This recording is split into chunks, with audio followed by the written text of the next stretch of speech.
In this video, I'm going to be attempting to make a handle for a knife. What I mean attempting, I'll be using some epoxy resin and some oak that I've got cut up. I'm going to be trying to put in a hornet. It's a yellow hornet, or some people might call them wasp, but I call it a yellow hornet. And it had flew in the window and smacked me in the face a few weeks ago. And I decided, I know what I'm going to do with you. So that's what I'm doing with it today. Or we're going to attempt to anyways. And also, if you haven't yet, consider subscribing to the channel, liking, sharing. We're going to be doing all kinds of new things this year, and you don't want to miss out on it.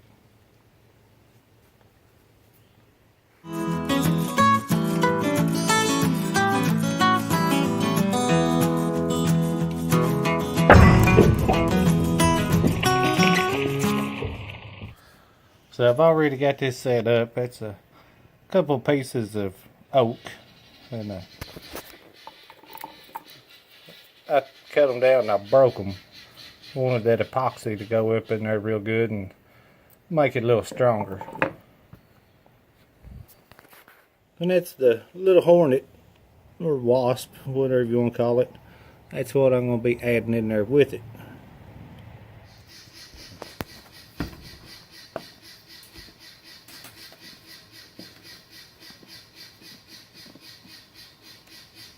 I'm going to use equal parts here.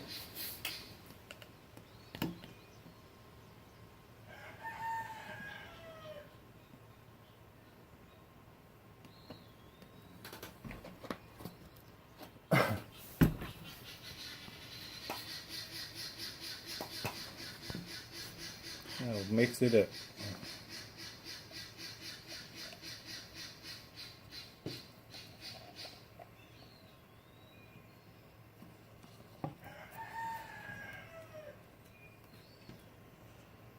Now you want to mix this epoxy up where it'll turn cloudy, and then, but you want to keep mixing it until it turns clear again.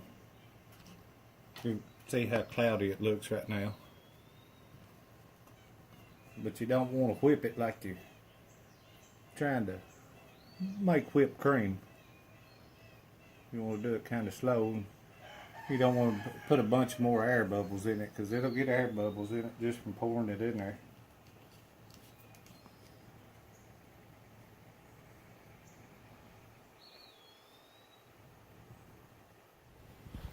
Alright, now it's starting to turn clear, and I'm going to pour it back into the other cup again. All this does is help ensure that we get it mixed up real good.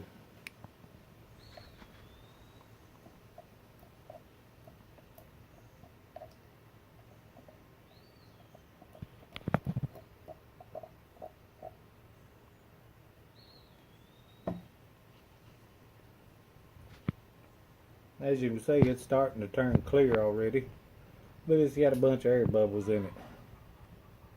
We'll see if we can't get those out after we pour it in there.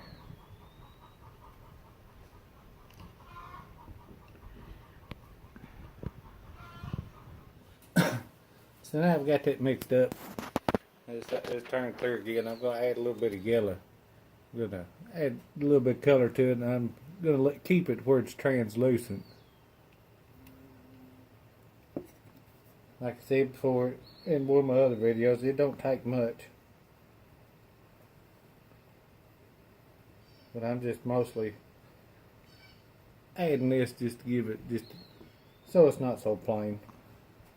It's going on a knife. It's going to be a knife handle, so I don't want it to be crystal clear.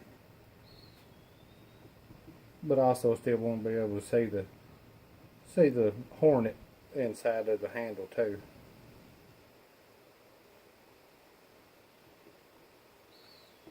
So I've got that stacked up, 2 pieces of wood, and I won't need all this. I'm just only wanting a little spot right here, but while I'm at it, I'm going to go ahead and make up enough material to do 2 knives. So I'm gonna go ahead and I'm gonna go ahead and I'm just gonna pour this in here.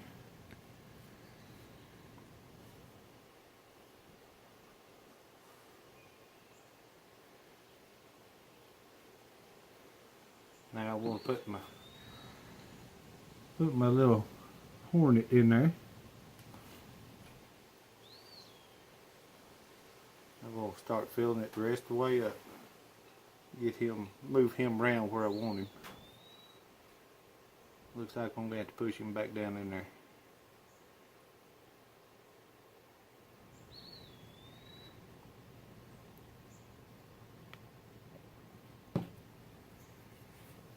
Yeah, let me find something and push him back down in there. I don't want him floating at the top.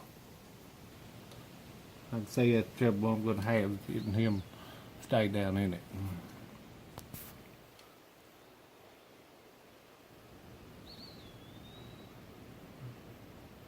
Let's turn him around.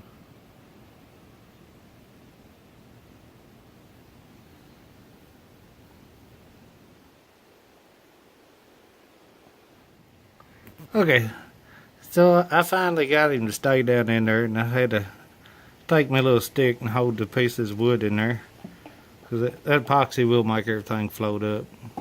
But as these air bubbles, I'm not going to put this in the pressure pot, but as these air bubbles come to the top, you can just breathe on them. Just the warm air from your breath will cause them bubbles to pop. So that's what I'll do. As they rise up, I'll try to get as many bubbles out of it as I can, and then I'll be back after it sets up. Okay, cause I'm gonna go ahead and put this in the pressure pot, just to make sure I do get most all them bubbles out, because there's still some down towards the bottom that I can't get to come to the top. Okay, so after doing a little bit of testing, after set that in that pressure pot, we kind of figured out that need to let that epoxy turn to jelly like before you go to put anything like a flower or insect or something down in it, and that'll help keep it from trying to float to the top. I'll show you what I mean.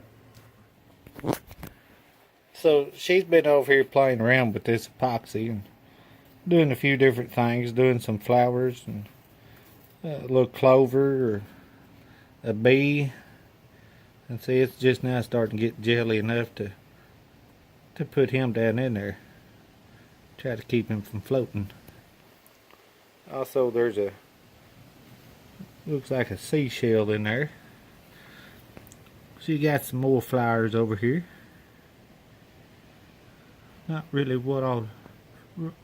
sure what all she's got stuffed in there, but she's been playing around with this and figured out that you let it start letting that epoxy turn to jelly like, and then it'll keep it from doing what that one just did, like how that one's floating up.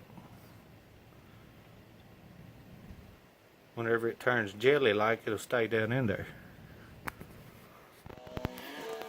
I'm going to show y'all what I was talking about with using the straw to get the air bubbles out. This is another one that we're working on. Go.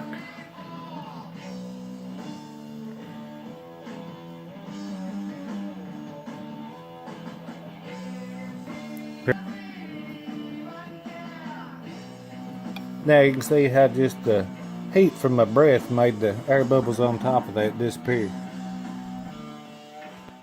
Now we're going to see what it looks like.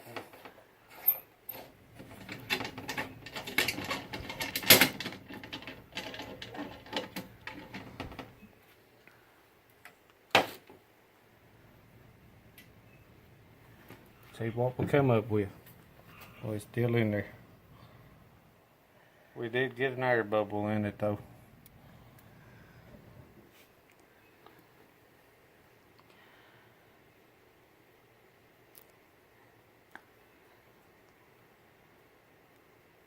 For the most part, looks like it got most of the air bubbles out. And just that one air bubble in the part where I'm not going to be using it.